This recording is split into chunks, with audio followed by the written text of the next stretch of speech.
On today's episode of RPG Book Club, On October 3rd, he asked me what day it was. It's October 3rd.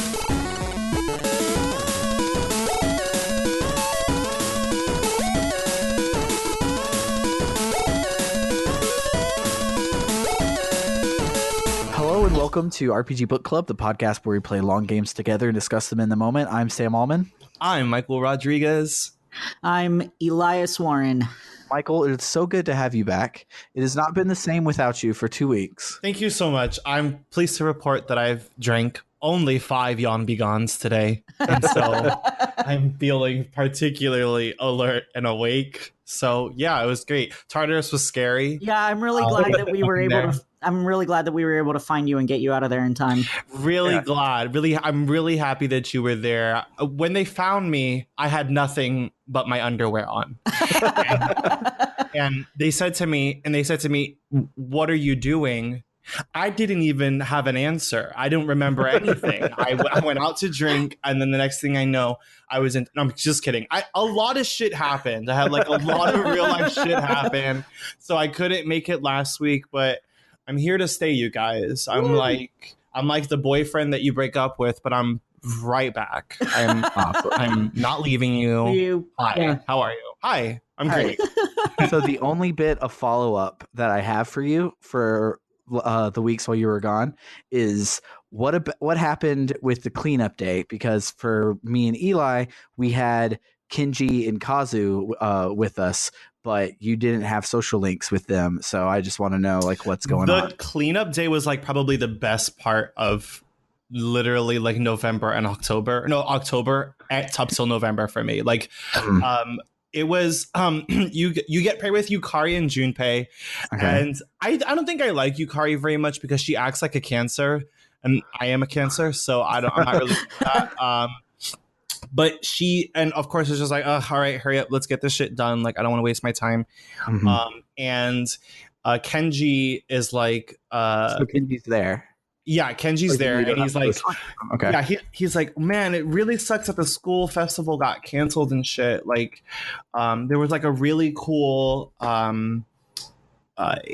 like contest for like a schoolgirl outfit, and they were like, but they canceled it because they didn't know if it would be popular. And Junpei was like, schoolgirl? Oh hell no. And I'm like, okay, Junpei, I'm really not here for your bullshit this early in the morning. Like, it's cleaning day. I don't want to hear this. And then they flipped the script, and he's like, if I dressed as a schoolgirl, I'd be cute as fuck. I'd win. He's like, I would have won that. And then Kenji and Kazushi were like, no, I join and I'd win. Fuck you. Like, I'd be the cutest schoolgirl. I'd be the cutest schoolgirl, right, Makoto? And then Aigus comes in and she's like, hello, yes, I would be the cutest schoolgirl because I'm not a human. And then they're like, Jesus fucking Christ. And so they asked me, they're like, who would be the cutest, you know? And then I was like, Junpei. I said the option that I chose was like, it's a little odd, but Junpei. And so Junpei, because I felt bad for the guy, but they were saying like, yeah, that's literally the cleaning day. They flirted with awesome. Yukari a little bit, but Junpei was just like, yeah, I'd totally be a cute schoolgirl. I'd win. Okay. And I was like, wow, this game is an emotional roller coaster. Yeah, that makes up a little bit for the transphobia earlier. Jeez. Yeah. Right? I was so confused. I was like, who is Junpei right now? Like, what is happening? It's so confusing. That's amazing. It was. Okay, so that was September. That happened in September. The last thing of importance that happened in September when we left off was so we had the typhoon come through and kicked us out of school and skipped a bunch of times, and we were leading up, getting ready for the dark hour, which starts promptly on October 3rd. Nope, not October 3rd. That's October 4th. October 3rd. Toriume Sensei, who is Maya, the social link, she's talking about exams, and she says if we don't do good, it will be her fault. Which, knowing that she's an alcoholic that blames everything on herself, and she feels like a failure at her job, is kind of sad. Yeah. But then she also mentions that she's mastered how to speak in leet speak, and I'm like, She's like, That's definitely Maya. I've mastered your leet speak, and I came up with my own incomprehensible internet gibberish that's actually like some super like in-depth code speak, and I'm just like, all right, lady. She's definitely a teacher. Yeah. Yeah. So on the 4th, we have the full moon, and right at the beginning of the day, it skips all the way to the dark hour. You don't get to do anything at all. The shadow is in Iwatodai Station. Fuka senses two of them right after Yukari is like, well, what makes you think it'll just be one? Because she jinxed it. And so then we have two of them to fight. Shinji says he'll meet up with us later, and Ken isn't there either. So, and then we get to the station and neither of them ever show up. So then we have our boss fight, which is a gimmick fight, like more so than all the other ones so far. You can't kill Fortune at all until you kill Strength, and Fortune plays this giant roulette wheel that gives buff or debuffs, status effects, or damage to either the party or the boss, depending on if you land on a red or a blue tile. And I was really, really bad at roulette, so I had a bunch of the magic and physical mirrors, so I would just put one of each of those up. So then I would suck at the roulette, it would hit me, and then it would go back and hit them instead. It was the only way I got through it. It still took me like an hour, but it wasn't like a hard hour. It was a tedious hour. The fight took about 15 minutes for me, which I thought was a really long fight anyway. But the trick for that was to hit X on the red tile, and it will always land on blue. And so that, like, I didn't miss any of them except for two.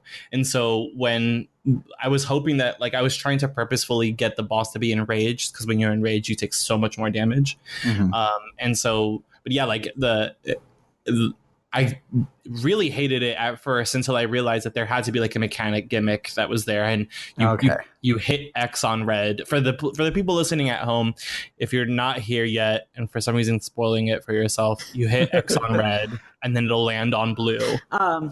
Okay, and yeah, that's how you purposefully make the boss. Because I was looking like it looked like it was 1.3 rotations, so I was trying to math that out. But if I would have known to just you're like literally taking out like a calculator for it. You're like, wait a minute.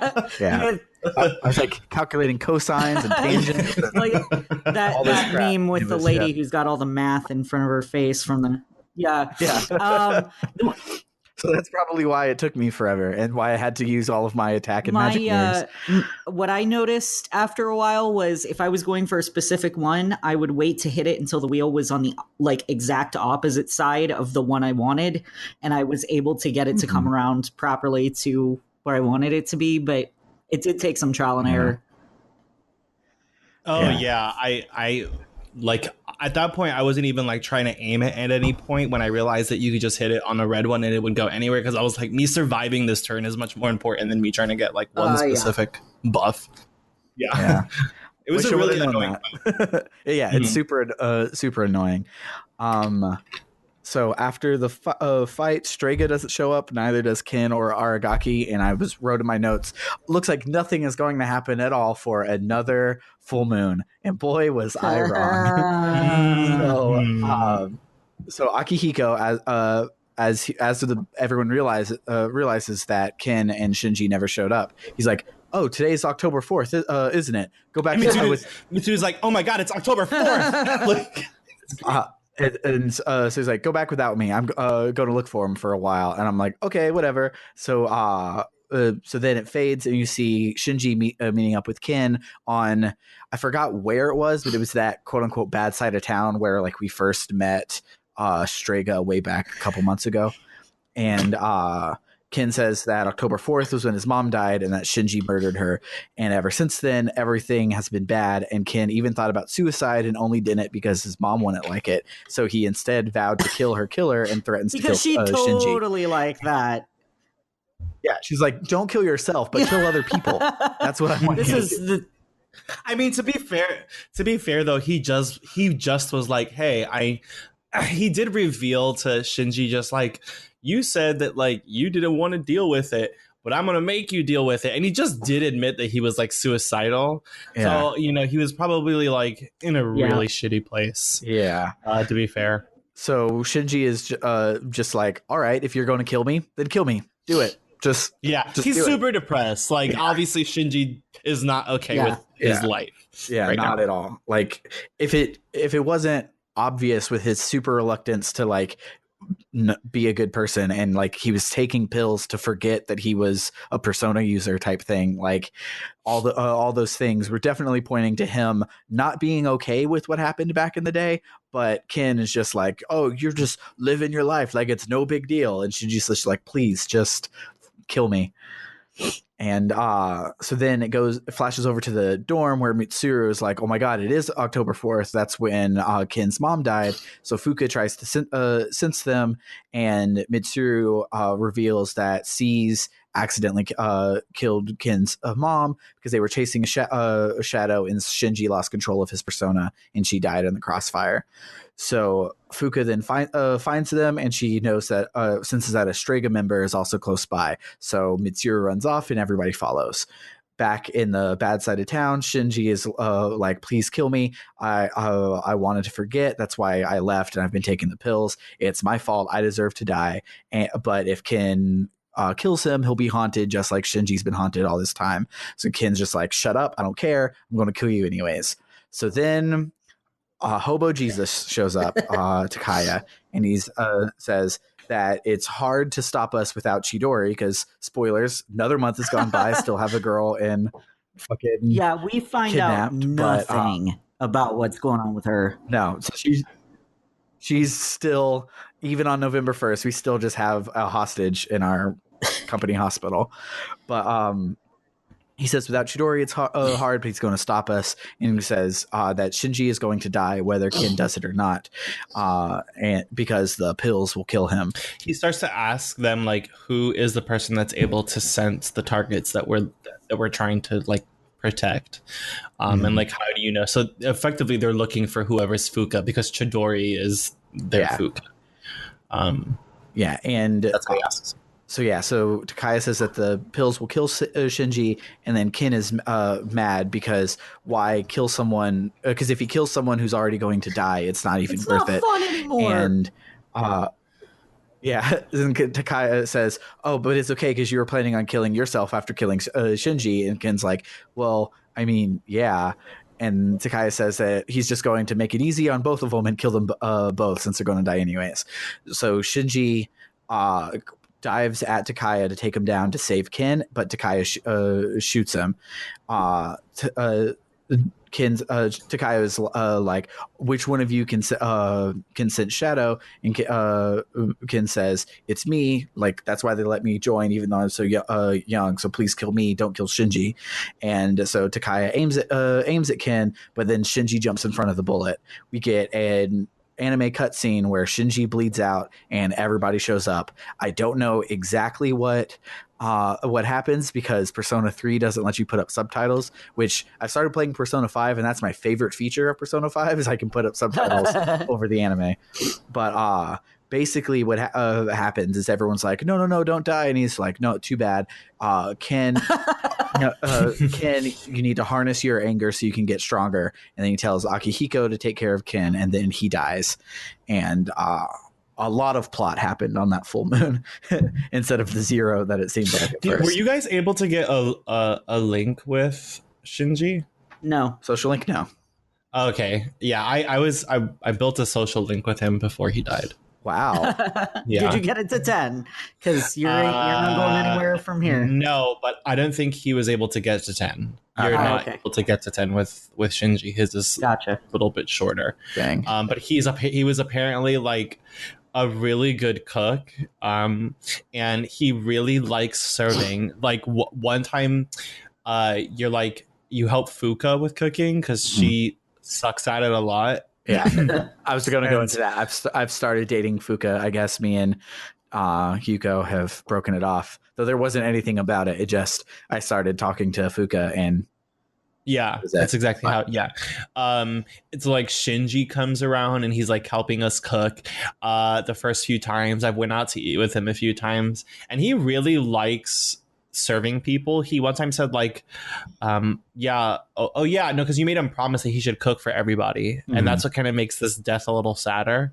Is that like between the main character and him, he is you can tell that he's like struggling to bond with people, and so you have dinner with him a few times until he cooks, and then when he cooks and he cooks so well, you're like, hey, you should do it for everybody. I think it'd be really cool. He's like, yeah, okay. And then he goes out to eat with you, and you're like, I'll help you cook, and he's like, no, like if you help me, you won't enjoy it as much. And I'm like, wow, Shinji, you're like really sub right there. Like that's a really sub thing to say, you know, just like, no, like if you touch the food, how can you enjoy it? I'm like, oh wow. But yeah, like he was like a really shy person. You couldn't really, I remember like trying to be nice to him through a lot of the dialogue, and it would just show that it would like purposely say that he was very embarrassed, and his like bashful face is really, it was like a really terrible art. It's like so ugly. I was like, oh my, he looks really, it looks like me being embarrassed. It just looks like really awkward and like hurt. Like, you know, he just looks like he's in pain. No, yeah, we don't get an anime with the PSP version, so I'm glad that they put that story there to bond with him, because it meant a little bit more. Yeah. Within his death. Like, he died and then says, take care of Ken. And you're like, cool, thanks. Yep. Yeah, that's kind of like how it is. I have to admit, like that whole time as he's dying, I'm like, oh, come on. I'm wielding Kusi Mitama. I have fucking Recarm. Yeah. Yukari, Mitsuru, or Akihiko could also have done something. Like, what the fuck? Why didn't they just heal him? Right. It's a very Aerith moment from Final Fantasy VII. Yeah. Just like, oh, well, she's dead. I have a Phoenix down. I mean, to be fair, Aerith at least was the healer, so makes sense there. Yeah. But Shinji was not the healer; he was the tank. So my guess is the justification for this is that when they fall in combat with shadows, they're just going unconscious. Yeah. They're not actually dying. Yeah, that's usually what the JRPG trope is. It's KO instead of dead. Mm-hmm. So on the 5th, the narrator says my favorite thing that the narrator has said. He says, yesterday was a horrible tragedy. However, you must still go to school today. just like real life, right? Just like work. Just like, man, I don't have enough points to or PTO to take off at work, so I guess I'm going to school today. Yep. But which reminds me, when I lost Sebastian a couple years ago, I didn't have any PTO available, but my TMs were just like, don't come in tomorrow. Like, we'll find a way. We won't let you get fired. Just don't go. Like, that's super dumb. Because yesterday being a horrible tragedy, however, you must still go to work today is kind of a really messed up thing. Yeah, terrible thing to experience. Yeah.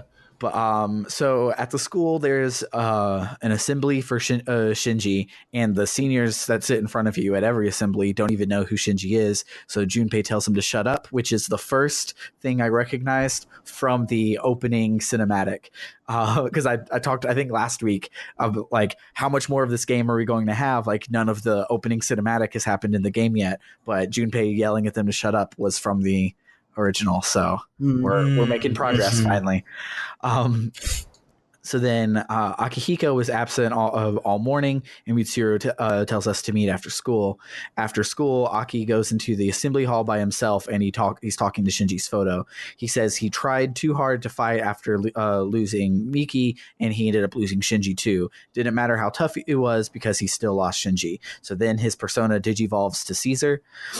That's Ken was my Ken, Tuxedo Ken, was watching me play, and he actually said, "Oh, they're like Digimon, they're evolving." I was like, "I'm a Pokemon boy." Yeah, right. But yeah, they totally digivolved. So especially because like they didn't level up and then evolve like a Pokemon. Like, this definitely was like their Digisoul like became stronger, and therefore they could digivolve. Like, it's way more Digimon than Pokemon. Yeah. And you can fight me IRL later. No, I trust you. But so the meeting after school is about Ken, and they're like, well, what should we do? He tried to kill one of us. Should we still trust him? But he isn't in his room. So Fuko runs off to find him, even though she doesn't know where he is. Akihiko says to let him go. He's the only one who can decide how to live his life. And then after that, you get control of your character, and it lets you go into Shinji's room. And I expected there to be some sort of flavor, like he would have a diary entry or something like that, but all he had was his box of possessions, and you can rifle through it and take his equipment back. So I did that because he was wearing good stuff.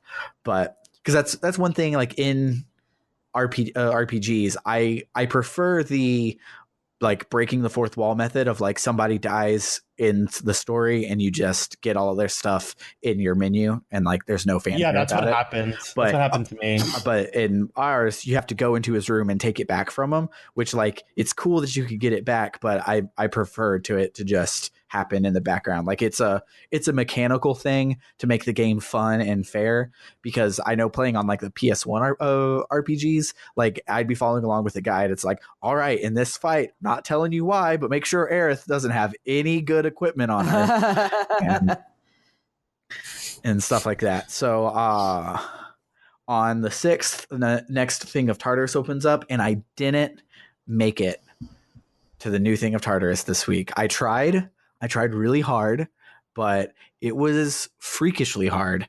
I got to the last Duma Flachi, the last boss, because they give you 2 bosses per month to get through. And the last one I was on was the Mythical Gigas, who has this thing that deals like 700 strike damage to the entire party. So you have to have like everyone's persona be strong against strike, and also have like attack mirrors and all this extra stuff that I did not have. And I tried it. Wait, like, which boss is this? it's the level a lot. Level a lot. I think 160. Oh yeah, you were having trouble with that one before. 160. I'm not like on level 160 yet. Yeah, so Mythical Gigas is on level 160 of Tartarus, and he's hard as hell.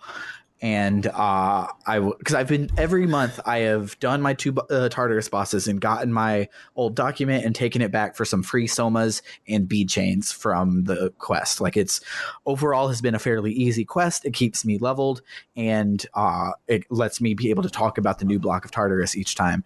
And I won't be able to say what the new block of Tartarus is next week because I probably still won't be able to kill Mythical Gigas after a week of grinding. Damn. So I'll probably be stuck there for a while.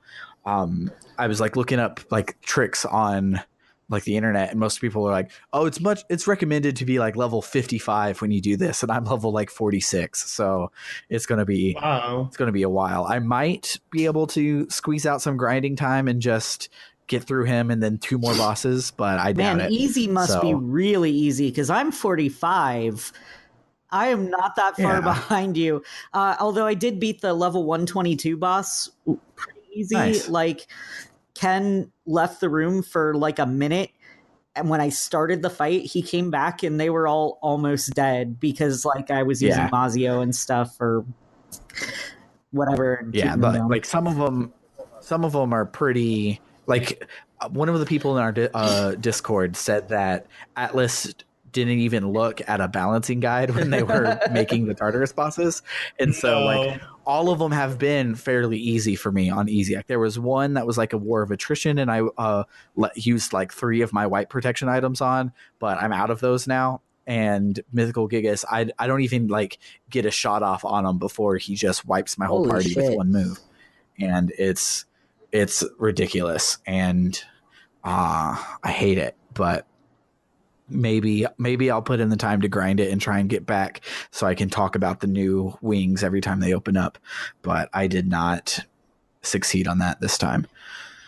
So on the 6th, at nighttime, you see Ken by himself, and Akihiko shows up, and Ken is like, I always wanted to tell the truth about my mom, but no one believed me, and now they're marking Shinji as a victim of random violence, and still no one knows the truth. Akihiko tells him that it's his choice to keep running or face it head on, and then Akihiko leaves. Ken admits to himself that he was lying to himself, and and running from the truth. And for Shinji, he's going to see it through to the end. Then Kin's persona digivolves, and back to the dorm, we're all sitting around talking about how Kin has been gone for a day. Fuka says she's going to go look again, but then Best Doggo perks up and looks to the door, and Kin walks in because he's come home. Everyone is like, "Oh, I'm so worried. I'm glad you're okay." But Mitsuru is all business, and she asks if Kin can fight, and Kin promises that he won't run away again. That night in the dark hour, Pharaoh shows up and asks if we're doing okay. I say that Shinji died. He says that dying happens every day, and he used to not care, but now he does because I'm his friend, and he would be sad if I died. He says that the end is coming, but only he can remember. He asks if his existence is something that I'm refusing to accept, then apologizes for being cryptic and leaves.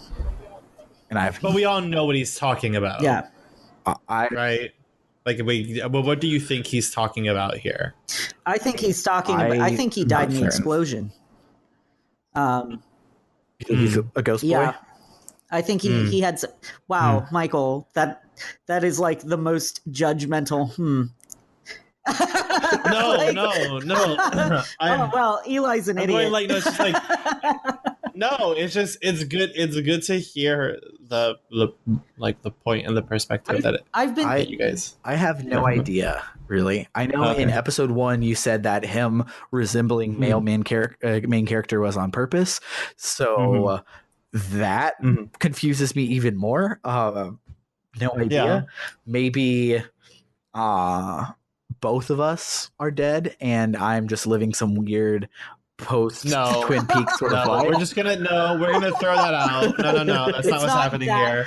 No, we're not gonna do that to the viewers. But, absolutely not. That's not what's happening. Yeah. I have no idea what he's getting at. Well, I will say that there's a lot. I mean, what's his arcana is what? Death. Okay. All right. I think that it's important to think about like that when you're the game watching is actually based on this, which is why. Sorry, go ahead. Which is why, like, I think he might be a ghost. It wouldn't surprise me if he turns out to be a ghost. It feels like it's something more than that. So I'm ready for this to turn anime on me and it'd be something I had completely no idea. Yeah, I was gonna say it turns out to be like based on The Sixth Sense, and the kid is Bruce Willis the whole time. No, I'm not gonna spoil it for you just yet. I think that there's a little left that I think that you guys can still yet to discover about it, that I think will tell you a little bit more, because I don't want to say that you're not close, but you're not exactly hot. You're just you're warm. I'm an ISFP on the Myers-Briggs scale. I'm not good at interpreting things. Like, I see stuff and it's there and I recognize it for what it is. And so, like, looking deeper into meaning is not something that I'm really accustomed to, despite the fact that I love, movies and literature and things like that. I usually take stuff at face value. Okay. I'm sure I'm going to be shocked. Oh, okay. All right. Well, then great. You're going to enjoy it. You really are. Yeah. Well, I don't know if you're going to be shocked, but actually somebody at work and I, along with Sam, had a conversation about Persona 3 a few weeks ago. And I guess the best way that I can put it is that it's a very abstract game. I would encourage you to like reference that conversation that Pharaoh's had with you and try to look a little deep into it and use every context clue that you possibly can. Yeah. So the next thing that happens after that is the 13th through the 17th, we have exams. And then on the 19th, they tell you your scores. And I scored the highest in my class, finally, because I had... Me too. Me too. Not because I cheated. I had maxed my academics by this point. So I was able to be super smart. And when you do that, it says Mitsuru wanted to congratulate you, so go and see her. And I thought that would start off her social link, but all she does is give you some of the tarot cards, the usable tarot cards that buff your persona. What? Wait. She didn't give me jack shit. You have to go and find her on a day that she's at the school. So since you've done, I talked to her. I talked to her at the dorm, and she was like, "Oh, great job," and I'm just like, "You." Yeah, no, at you have to do school. it at school. It's like in school Mitsudo. Yeah, so when you go and you do that, it should. I don't think there's an expiration date on it. So I think if you just go find her at school, she'll give them to you. But she gives you Okay. a queens, a set of queens. So you get a queen of cup, of sword, of all of that stuff too. And I buffed them all on my utility one that I usually have up. So then after that on the 20th, which I love how we just skipped from the 6th to the 20th. But yeah, like nothing happens like in between though. every like since everyone's persona started leveling digivolving and leveling up, like there was just a lot of like breathing room, and like when you would talk to people, like it took a while for you to be able to go back into Tartarus after it happened. Like everyone was like sad about it, so you talk to them as NPCs at the dorm, and it would just be like, yeah man, I'm not really feeling up to it today, like I wonder if Shinji would appreciate what we're still doing, etc., etc. So it was very like purposefully empty here, which would mean a lot more if it wasn't just empty the last couple of months. But I have words I will say about the emptiness of the middle chunk of this game when we finally finish it in a couple weeks. But so on the 20th, Natsuki asks Fuka why she looks so sad, and Fuka says that she's sad about Shinji, and she knows that some things you can't get back because of what happened to her parents. And Natsuki then is like, "Oh, by the way, I'm transferring." Like, "Oh, my now best friend is really, really sad. Maybe now's the best time to just ruin her life." So on the roof, Natsuki is self-aware finally ever since the second month. She's like, Fuka, you're weird because I'm the biggest bitch in the world and you're sad that I'm leaving. Yeah. He's like, I ruined your hilarious. life. Why are you sad? And Fuka's like, well, I'm just sad you didn't say anything because Fuka is a better person than me and can forgive her bullies like that. Natsuki says that her dad is sick and doesn't make enough to stay in the area. And she says that Fuka is crazy for being friends with her. And Natsuki says that they're a lot the same with their overbearing parents. And Natsuki says to make things up with Fuka's parents before it's too late, because Natsuki's dad being sick, she knows she's running out of time with him. She says that Fuka helped her change, so she's going to start over in her new school and not be the biggest bitch in her new school. She tells Fuka to figure out what she really wants, and Fuka says she never thought of what she wanted. She just wanted to fit in. And Natsuki's like, "Fuck the haters, fuck trying to fit in, just be you." And she says that she likes Fuka and leaves. She then texts Fuka after she's gone, "Even if we're apart, we'll still be connected." Fuka realizes that her power comes from wanting others to be happy more than just wanting to fit in, which is why she's been so connected to them and can see them across time and space. So then her persona digivolves to a super duper pretty version of it. Oh, I love her persona. And then all of C's runs up to the roof, and Fuka says she's going to use her new persona to protect everyone, and everyone's a big happy family.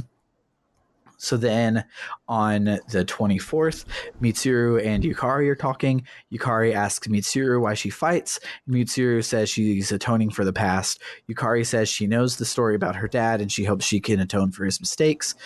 Before that, she didn't know why that she fought. She said that when it's all over, she still won't know why she fights, but at least they can go back to school. So she's just like, I'm kind of just doing my thing all right now. So I just am making do, and I don't really know why, which is like weird to me because I felt Yukari had the most character development out of everybody so far, but maybe she does, but she doesn't realize that she has.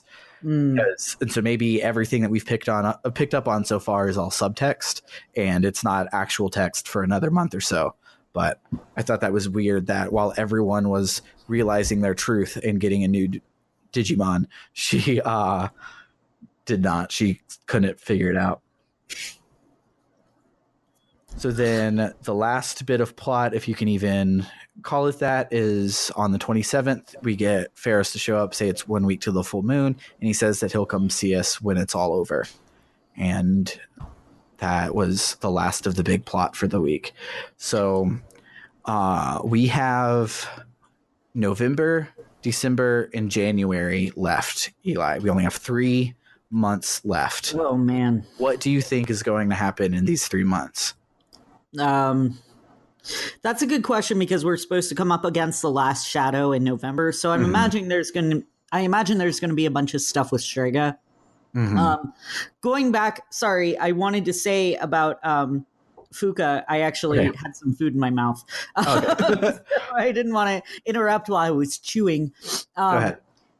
I have a slightly better appreciation for her now because that was a very like Sailor Moon kind of thing for her to do. Like, oh, she's got the power of friendship. And at first I was kind of like, ugh, this. But then I was like, no, because this is very like, this is on brand for her. Yeah, it's very on brand for her. And it's like, it's what got me into anime in the first place was the whole, power of friendship, power of love. And, love conquers everything and it's great. And I was like, no, you know what? I do really appreciate that she went that route and that she powered up from wanting other people to be happy. And I think part of why I've disliked Fuka is because she reminds me of myself. I'm not going to go into that too much, but save the depressing shit. I loved Fuka's character. Yeah, I like her. I like her a lot more now. You should take it as a compliment that you didn't like Fuka because she reminded you too much of yourself, and that's mine and Michael's favorite character in the game. Are you serious? So you're our favorite character. She was my favorite character. Yeah. She's great. She like doesn't know how to cook, but she's like persistent. She wants to do well. She cares about her friends, and like she wants to be like respected and wanted. And she's like she's so cool. She's like always there to help. I wish that actually there was like more conflict with Fuka that I saw, because I really wanted to get more from her character outside of like really emotional and kind of like nerdy. I kind of, it would have been cool to see someone like Fuka be moody or like pissy or something, or like, waspish. Ever since her starting storyline, I was like, I am gonna like not like this character because she already seems way too passive. Because it turned out she wasn't actually fucking with her bullies. And I was like, she's already reminding me way too much of myself, and I'm just not going to enjoy having her around. But I think I'm starting to come around to her a little bit. But anyway, as far as what's going to happen, I'm guessing that there's going to be like some new moons, because I do know that like based on the lunar cycles that there's going to be at least one blue moon, considering how early in the month we're getting the full moons. And I think I said new moon earlier. I meant full moon. Yeah. So we're going to probably have 4 full moons left instead of just 3. But I'm wondering what's going to happen, like if there is going to be increased shadow activity once we kill that last shadow, or maybe Strega is going to come along and is going to keep fighting us and going to try and prevent us from killing that shadow on multiple occasions. What I think is going to happen, and it comes from a steady diet of JRPGs growing up, is we're going to complete our mission, and we're going to realize that our mission is not our real mission, and something else is going to be the new goalpost. And then it turns out Ikutsuki is the mastermind of everything. I think that they're all just gonna quit the Seas thing, leave the universe, and then go to Persona 3 dance. It's just dance all night for the next 3 months. Yeah. I think that's what happened to all the Persona characters. They were just like, fuck this.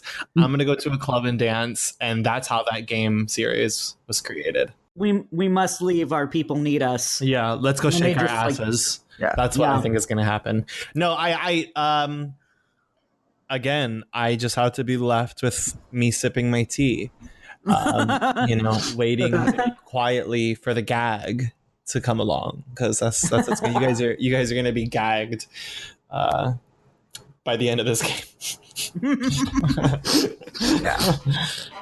So I have up a list of the social links because I have most of them maxed, but I know a lot of them I've already done and you've already done before. So trying to go through and see which ones I've finished. I did get Akuma Tanaka up to level 10. Mm-hmm. Oh yeah, we said we were going to talk about him, so let's go ahead and start with him. Yeah. So since you did most of him this time, you catch us up on tell us about him. I mean, there's not a lot to say. He's a total sleaze. He kept teasing me about like he needed an heir for his fortune and was like, "Oh no, not you." The board would give me weird looks if I adopted someone as old as you. And just basically taunting us and Mhm. telling us, well, I've got all this money and I don't know what to do with it, so I guess I'm going to give it to charity because it looks good for me. And he's gross. He's a terrible person. It's very like on the nose for him to be the devil arcana. Yeah, absolutely. And I hate him. The twist, because like all of them have a twist at the end because you make everybody into a better person, and that's how you max your social link. He says that because he was only donating to charity to like look good for this hot chick is what basically what he said. But then he said that he's helping the children's at the end. He's like, I realize that I'm helping the children's charity because children who learn to cope with adversity are more likely to become rich and famous. And since he's invested in their future, he can introduce himself to him and be taken care of in his old age. But then he reveals that he does actually care about watching people mature, and he thanks me for helping him change from pure evil to just evil sort of that's helping people. Yeah, regular old evil. yeah. I was expecting a little more from him. I realized halfway through that like I wasn't taking notes because he basically would like just show up and be like, yeah, you should totally like fuck over people, and that's the way you do business. And then it would be the end of the social link. And so like it started off really cool with him scamming you out of all that money, but it kind of wasn't that amazing as we got through it. I'm still glad have yet to get a social link with that guy. Yeah. Like halfway through, he stopped threatening us with like, like, if you tell anyone about this, I'm going to come to your house and I'm going to ring the doorbell at midnight every day. But like, yeah, he was still a sleazeball at the end. Yeah. I did max the old couple. Have you maxed them? Oh, I maxed them a long time ago. Okay. So where last we had left off on the podcast where we talked about it, I think was when we talked about you took credit for the persimmon tree petition, even though we had nothing to do with it. I set a precedent. I'm going to stick with it. I am the liar. Right? So on the last one, you come in and Bunkichi is asleep in the middle of the day, which is like all it gives you on his like Alzheimer's deterioration. I was really expecting that to come up more, but really all it is just like, oh yeah, he's old and he falls asleep a lot, instead of like, because like it starts with like such that gut punch of like, oh, he forgot that his son was dead, to just, oh yeah, in the end he's just sleeping a lot. Well, it might be, it could be either really early onset Alzheimer's, or it could just be plain old senility. Yeah. But so I go to talk to him, and he says that he wrote a letter to the school saying to cut the tree down. The reason they were going to cut it down would be a new addition to the school. He said that his son was a teacher. I always thought he died as a student, but he says that his son was a teacher at the school, and his son would have preferred if there was a new place for kids to learn. And Bunkichi didn't want to deprive kids of that opportunity just to help remember his son. So he gave me, because he gives you a treat every time you talk to him. He gave me a persimmon from the tree. It was the first fruit that had ever grown from it, and I thought that was really, really sweet. Aww. And like as Michael predicted on episode 1, when I first talked to the old people, I really, really, really, really, really liked theirs, because that whole like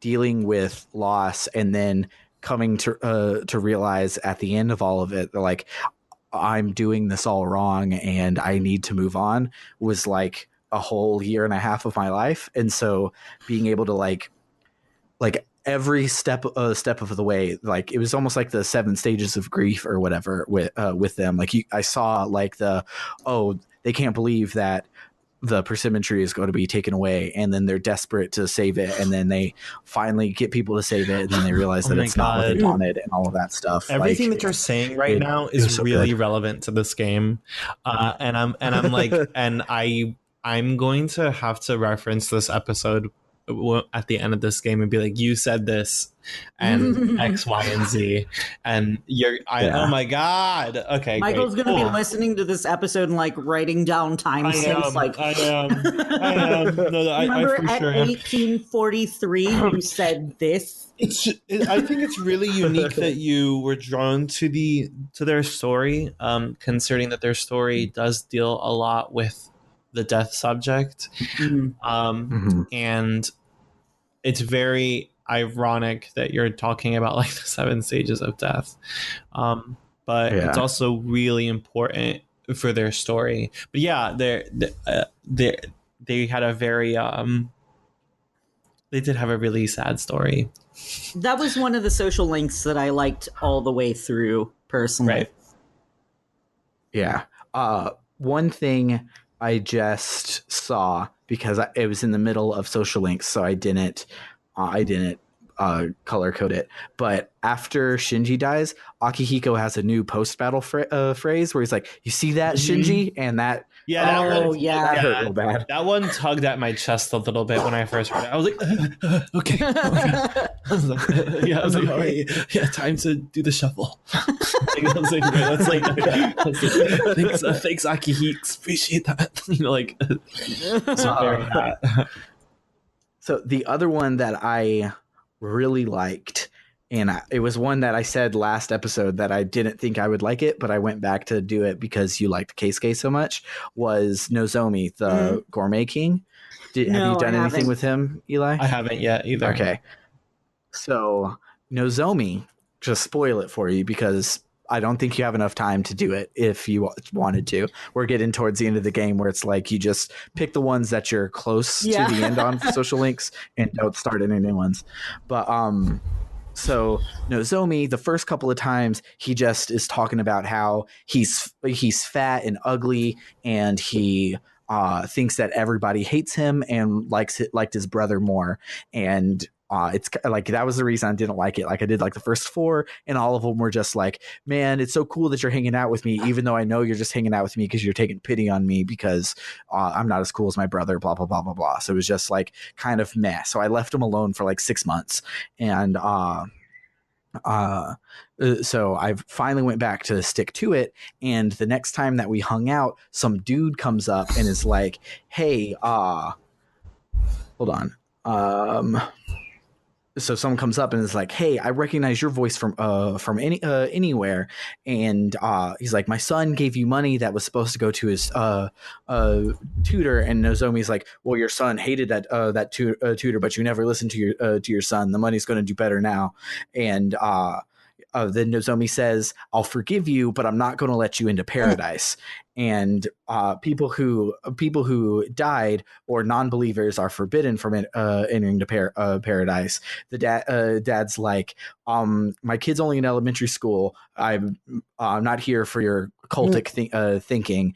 And if Nozomi was his kid, he would be concerned for how far he's fallen for the cult. Nozomi gets mad and is like, well, you probably think that I should have died instead of my brother. I'm not as smart as kind of him, but I'm the one that's alive. The old guy's like, dude, you have problems, and leaves. And then as he's leaving, he's like, don't hang out with him or he'll scam you too. And I was really lost at that point. I was like, did I just like go on autopilot and skip through a social link or something? But in fact, it was supposed to be like obnoxious like that. So So the next time I hang out with him, he's says that he's one person short, and so he's not going to lose to his brother again. And uh, so then he gets sick and runs to the bathroom and comes back. I asked him if he's sick. He's like, I'm every bit as healthy as you. You just think that because I'm fat, I'm quote unquote sick. He then considers. He says that he considers overeating and then nearly dying in the bathroom is just a trial. He then asks me to join Paradise with him, and I'm like, no. So so then at that point I saw that the stuff with the cult hadn't happened yet, because he tells me that he's a member of this group that's going to rebuild the world after the world ends, and he's going to let me join for the low price of 130,000 yen, which is how much that he had scammed the little kid out of before. When I said no, he's like, I thought you were my friend. I'm going to pray for you. And he runs off. Whoa. What was that about? Yeah, so this is where I was like, what the heck is going on with this kid? So the next time I hang out with him, he says that he hasn't been doing well because he's worried about me for blaspheming against Paradise before.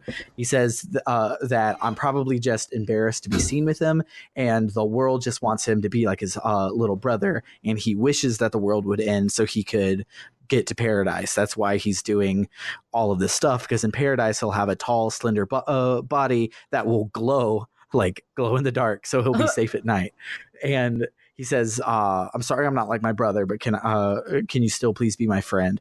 And the middle-aged man from before comes up, is like, oh, you see, he asked you for 130,000. That's the same as my son that he scammed out of money.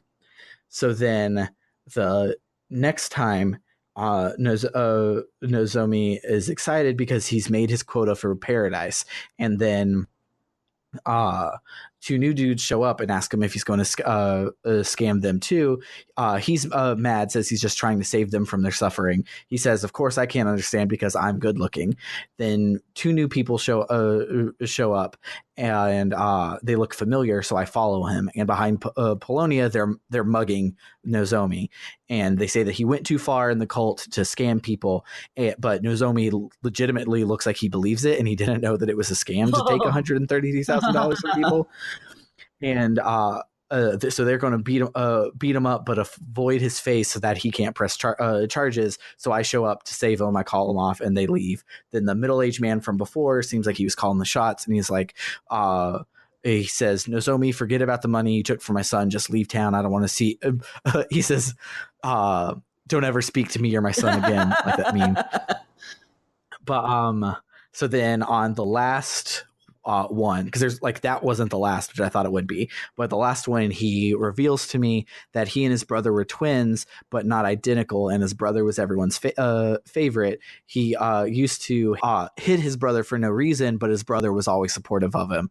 But then in 8th grade, his brother got really bad food poisoning and died, and Nozomi felt free at that point because people started paying attention to him because his brother wasn't there to soak up everything, and he felt like an asshole for being happy that his brother died. So he tried to be like his brother, do well in school, do martial arts, but people always laughed at him for being a fat guy learning karate or whatever. So he made his gourmet king persona to eat his troubles away.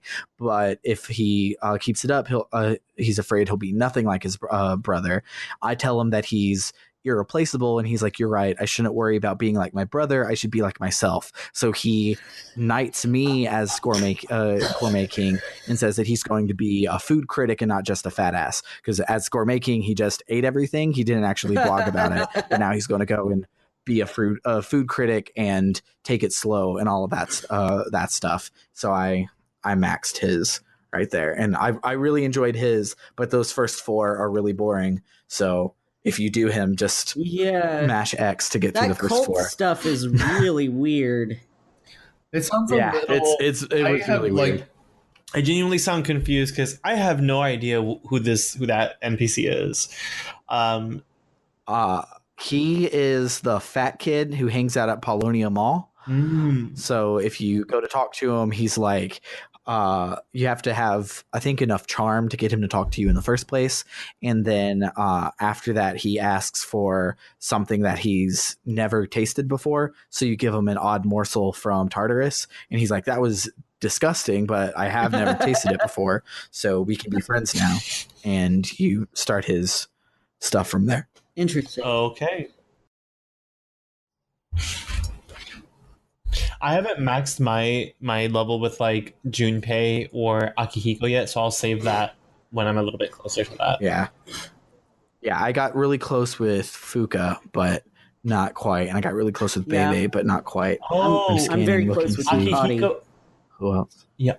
So am I. She's like really emotional. Is like always blowing up on me, and then she's like, "I gotta go. Sorry, bye." I saved her life, and then she ends up like running away. I have no idea how that happened. It was so annoying. And then but Akihiko did ask me if I was dating Junpei. He's like, "Are you dating Junpei?" And then I'm like, "No. Why would you say that? I don't get that. What do you mean? What do you mean? I'm not dating Junpei. What do you mean?" And then Junpei, when I went to go hang out with him, he was just like, "Oh my god, are you talking to Akihiko?" He's like, "That makes a lot of sense if you are." He's like, "You guys would be really cute together," and it gave me like a different angle on Junpei. Like he's like a supportive buddy. He's all over the place. I don't know where to fucking put Junpei. I really don't, and I don't like that about him. Yeah. What about Rio or the librarian? Have you maxed them yet? Rio is in love with Kenji, and that's the reason why she's an asshole to everybody. We just found out. I have been avoiding the librarian in favor of Fuka and Akihiko, so I will get back to you on that. Okay. Were there any others that you maxed this week? I'm Eli? very close to Yukari. I think I'm like level 8 or 9 with her, but didn't quite finish her out. And I'm working on Bebe, but I'm only like 4 or 5 with him. Okay. Yeah, so we'll probably end up talking about Bebe next time, as well as I'll probably finish Fuka and Maiko then. And I started working on Maiko. I've gotten through like 3 or 4 with her as well. Okay. I also have Akinari. He's the dying young man. I don't know if you've met him. He's part of Maiko's. I read about him. I have to still go. Striped shirt, dude. Because basically what I'm trying to do is find the ones that you're going to go after and me go after other ones. So if you could do student council. Okay, cool. All right. That would be cool. I started to work a little bit on that. If Michael has student council to do, that would be great. Well, Michael first off should do all of the female specific ones. So Junpei, do Rio, Junpei, Akihiko, all those guys. Let's see. None of us have done Mamoru yet. Nope. Have you, Eli? Nope. Yeah. He was like part of the main plot to go and talk to him, and I just was like, nope. I don't even think I've gone over there on a day that he's there. But so I'll finish Akinari and Mamoru. If you want to finish Maiko and student council, work on those, and then we'll just try and fill in as much as we can because we only have the next couple of weeks to do it all. And then whichever ones we don't get, of course, we always can just watch a video. It just means that they weren't like cool enough for us. Like, fuck those people. Like they're lame. Like, why should we care? Yeah, why I don't give a fuck? I'm too like I built my social links with who I built my social links with. Like, like they just weren't. I don't want to talk to that French guy. I'm in Japan. Okay. Right. My monkey sphere has to remain really small for me to really like know people well. Yeah. Right. Yeah, and I like how that's like also kind of. I'll hold that to the end. It's got to be getting harder for you to like. It is because you guys are finding so much out, and now I'm at a point where I'm just like, yes, good. Yeah, it's very. I have a feeling that November is going to be jam-packed next week. I don't know if it actually will be because I thought that a bunch of these months would be jam-packed and they weren't. So, but November feels like that's going to be our last shadow. Things are going to change in some form, and it'll probably pick things up there. But knowing this game, it'll be super exciting, and then we'll have 27 free days. Yeah, So this game has like more who even plot knows? twists than like a season of RuPaul's Drag Race. So so you're like, there's like one more shadow left, and I'm just like, but is there?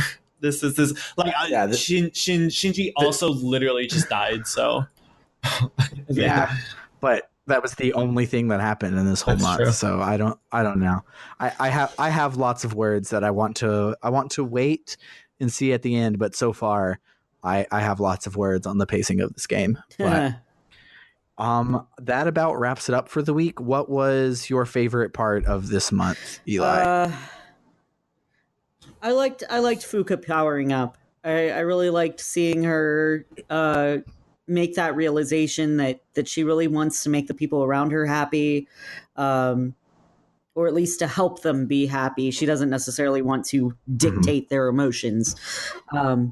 Yeah. But she embraces her role as support, and she really is a better person than me. Although, like, I don't know. I think in middle or high school, like, if the bully kids had suddenly turned around and been like, "Hey, I want to be friends with you," like, I was such a trusting kid, and I'm still way more trusting than I probably should be. So I probably would have like totally gone for it, and then I would have been dicked over later, and I would have never seen it coming, even though it would have been coming a mile away. So yeah, I don't know. I just relate way more to Fuka than I wish I did. But Fuka's the best. Thanks. I'm just gonna take credit for that. But yeah, I definitely appreciate her way more now, and like seeing the growth that she's gone through. I think that my favorite part was probably finishing up the Hierophant Arcana. Like, as much as, because like the problem with Shinji being the character that dies is Aerith is your second party member, so even though her death is a completely unjustified, doesn't make sense in the story. Final Fantasy VII is a bad game, but like Fight it at us. least is someone that you've had for like 20 hours of the game so far. So even if storyline wise she hadn't earned an honorable death like she got, gameplay wise she at least had, because like you had her for a very long time. Shinji, we like you said in the Discord, you used him for about 2 battles before he was gone. So He was really strong. I was mad. Though. I was like, he was one of my best characters. Like, now he's fucking dead. Yeah. Come on. He was overtuned to be like physically strong. Which I guess I should have seen it coming that they'd kill him off because he was too good. yeah, but like I didn't even notice it because when you first got Akihiko, he was over leveled too, and then he leveled out as it went along. So I just like gameplay wise, I wasn't attached to him. Storyline wise, I didn't have time to get attached to him. It just kind of stunk. Like I probably would have killed Fuka if I were writing this game. Fuka would have been the party member death, that trope. Like probably would have been her because she was such a like important pure character. Yeah, such a pure character, an important one that like you get early that kind of like rallies the team. Like the whole game changes once Fuka joins, and so taking that away from you, I felt would have been strong or whatever. Yeah, that would have been way more devastating, I think. So because the plot this month didn't affect me that much, I'm picking a social link, and it's definitely the Hierophant that won me over. What about you, Michael? What was your favorite part? And you can pick your favorite part from either September or October, since you weren't here last week. I think it was getting to know Shinji. You know, I really liked being able to see behind this character who was like really cold and really stubborn and stuff like that, you know. And they made him like really charming. In fact, when I was doing the social league with Shinji, I felt really weird because I was like, is this the reason why people like these dating simulator games? Like, it's like I was like, oh, because some of this is like really charming dialogue and stuff like that. So I think I liked that the most because upon replaying it with Persona 3 Portable, I guess there's like some improvements like that made me realize why people like that sort of genre. Yeah. Like the dating simulator genre. So it was really cool to kind of get a different perspective on that.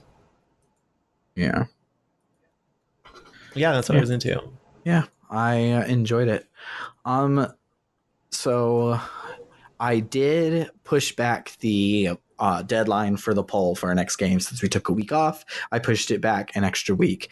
If you haven't listened to our bonus episode on Space Funeral, you should. It is really creepy and awesome and hilarious and a bunch of like if you're familiar with MS Paint Adventure, specifically Sweet Bro and Hella Jeff, this is the Sweet Bro and Hella Jeff of video games. Like, it's bonkers, but it's so good. But because we took the week off, I pushed the poll back a week. So you have still until we record episode 9, which is 2 weeks from time of recording. So you have time. If you want to vote on that, you can do that at patreon.com/rpgbookclub. And you can also chat with us on our Twitter, which is at RPG Book Club. Right now, we're mostly just talking about like stuff in Persona, but I'm kind of avoiding posting because I keep getting a lot of Persona spoilers from the at Today in Persona Twitter handle. So I'll probably be more active when it comes to Rogue Galaxy. Because spoilers, you should pick Rogue Galaxy over Okage Shadow King. But Jesus. Then you can talk to us on our Discord. We have links to it in the description. We have links to it on our Twitter. We have links to it on our Patreon. Basically, if you find one of us somewhere, we'll get you into the Discord. We have a couple people that have shown up and started talking to us this week, which is really awesome. Thank you guys for hanging out. And yeah, I think that's all I pretty much have to say about this week. Next week, we will be on December 1st, coming up real close to the end of the game. And I'm excited for it. For RPG Book Club, I am Sam Allman. I've been Michael Rodriguez. I'm Elias Sailor Eli Warren. And we'll see you next week. Bye. Bye. Bye.